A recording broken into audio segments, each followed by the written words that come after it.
गरीब का wooden vehicles.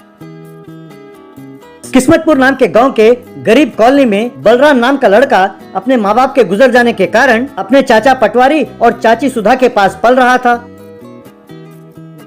एक दिन बलराम अपने घर के बाहर लकड़ी के खिलौने बना रहा था। तभी पटवारी की बेटी राधा वहाँ आई और भैया, तुम खूब बढ़िया लकड़ियों के खिलौने बनाते हो ना, मेरे लिए भी एक खिलौना बना कर दो ना।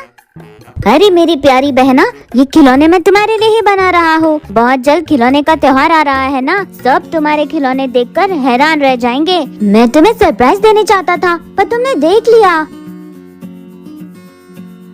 कि तभी सुधा वहाँ पहुँची। अरे कम्बक, काम पर जाने को कहा तो तुम यहाँ पर बैठकर फालतू की बातें कर रहे हो। अरे तुम तो निकम्मा हो ही, मेरी बेटी को भी पढ़ने नहीं देते, इससे भी निकम्मा बना रहे हो। माँ, एक तो तुम भैया को स्कूल जाने नहीं देती, ऊपर से उसे ही डांट रही हो। अच्छा, ये सब इस कमीनी की हरकत है। ये मेरे खिलाफ तुम्हारे कान भर रहा है। अब ये इस घर पे नहीं रह सकता। ए सुन, तू तुरंत ये घर छोड़कर चला जा, अपनी शक्ल मुझे ना दिखाना। ऐसा ना कहो चाची, मैं रोज काम पर जा रहा हूँ ना, बस बहन को ये खिलौने अच्छे लगते हैं तो बना कर दे रहा हूँ। प्लीज चाची, मुझे घर से बाहर ना निकालो। अरे बहुत हो चुका, तुम्हें बर्दाश्त कर लिया, अब मुझ में हिम्मत नहीं है। तुम तुरंत ये घर छोड़कर चले जाओ। कहकर उसे घर से बाहर धक्का मारकर निकाल दिया।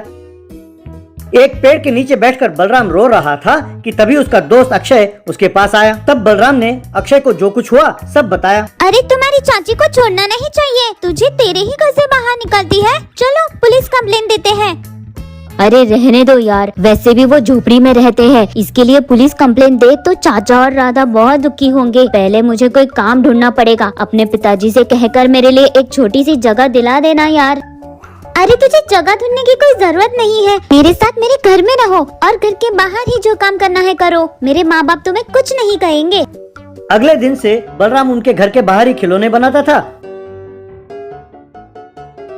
और अक्षय उन खिलौनों को बेचता था।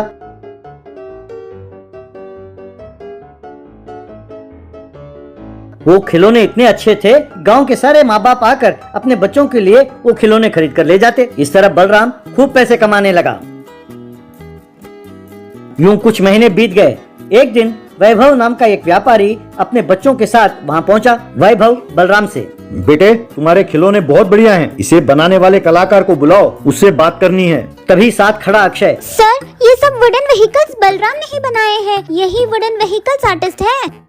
क्या तुम सच कह रहे हो? इतनी छोटी सी उम्र में इतना हुनर? Very good Balram, very good. देखो मैं तुम्हें एक बढ़िया ऑफर देता हूँ, तुम्हारे खिलौने सिर्फ इस गांव में नहीं देश भर में बिके, ऐसा एक प्रोजेक्ट तैयार करते हैं, तुम्हें ही इसे संभालना होगा। मैं तुझे 50% का शेयर देता हूँ, क्यों, क्या कहते हो?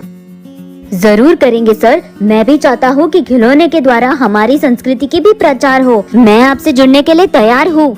वेरी गुड बलराम, इन्वेस्टर्स को हमारे वुडन व्हीकल्स का डेमो देना होगा, इसीलिए हर किस्म के 2-2 खिलौने तैयार करो। मैं 15 दिनों में लौटकर तुमसे मिलूंगा, ये लो एडवांस। कहकर बलराम को पैसे देकर चला गया।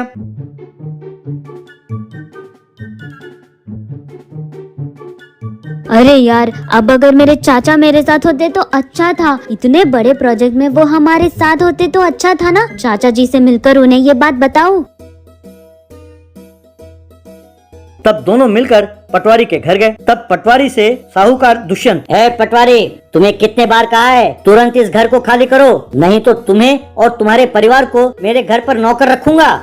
देखिए साहूकार जी, ये अन्याय है। मेरे पत्नी ने 10,000 रुपए लिए थे और उसका ब्याज आप 1 लाख रुपए मांगते हैं। मैं इतने ब्याज पर ही देता हूँ, ये जानकर ही तो तुमने उधार लिया था मुझसे, लेकिन देते वक्त आनाकानी करते हो। हे दुष्यंत, घर को गिरवी रखने वाले ये कौन होते हैं और उससे लेने वाले तुम कौन होते हो? ये घर मेरी माँ का है, मैं इस घर का मालिक हूँ। ज्यादा बकवास की तो तुम्हारे खिलाफ पुलिस कंप्लेन कर दूंगा। मैं तुम्हें तुम्हारे 10,000 रुपए दे देता हूँ, लेकर चुपचाप यहाँ से चले जाओ। ये अन्याय है, धोखा है। ए बच्चे, तुम मेरे बारे में नहीं जानते, मैं तुम्हें सबक सिखाऊंगा। तुम मेरे बारे में नहीं जानते। अरे तुम हमारे बलराम को समझते क्या हो? बिजनेसमैन वैभव साहब का दोस्त है, अगर इसने उन्हें एक फोन किया तो तुम्हें जेल भेज देंगे। चुपचाप पैसे लेकर दफा हो जाओ यहाँ से, या फिर हम फोन करें साहब को। तब दुष्यंत डर के मारे पैसे लेकर वहाँ से चला गया। तब बलराम ने वैभव के ऑफर के बारे में पटवारी को बताया। ये सुनकर पटवारी, चाची और राधा बहुत खुश हुए। अगले दिन से बलराम, पटवारी और अक्षय वुडन व्हीकल्स बनाकर